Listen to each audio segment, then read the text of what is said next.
বিসমিল্লাহির রহমানির রহিম। প্রিয় রায়পুরাবাসী, আসসালামু আলাইকুম।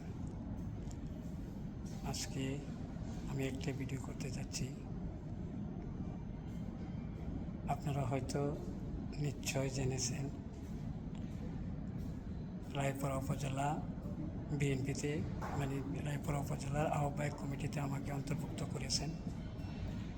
আমি স্পেশালি থ্যাংক ইউ দিতে চাচ্ছি আমাদের মাননীয় সংসদ সদস্য ইঞ্জিনিয়ার আশরাফ সাহেবকে।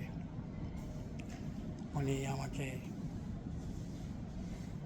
উপজেলা কমিটিতে অন্তর্ভুক্ত করেছেন, তার জন্য আমি ওনাকে ধন্যবাদ জানাচ্ছি।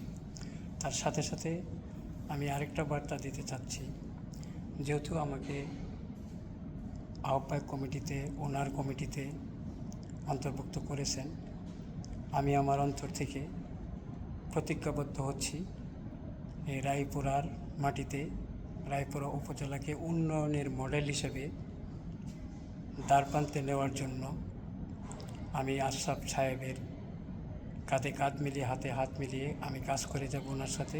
ওনার যা সহযোগিতা লাগে আমি করব, এবং রায়পুরা বিএনপিকে শক্তিশালী করার জন্য ইতিমধ্যে আপনারা অনেকে কমেন্ট করেছেন যে অনেকে বাদ পড়েছে দেখি না তারা।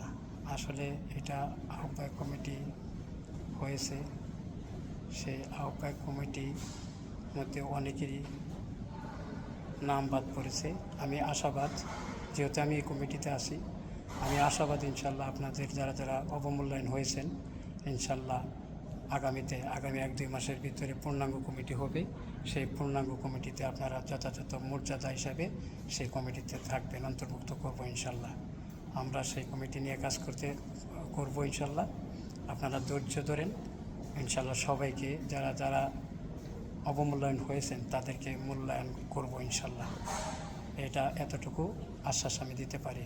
ইঞ্জিনিয়ার আশরাফ সাহেব খারাপ লোক না, উনি ভালো লোক। উনি সবাইকে যথাযথ মূল্যায়ন করবে, এটা আমার আশাবাদ।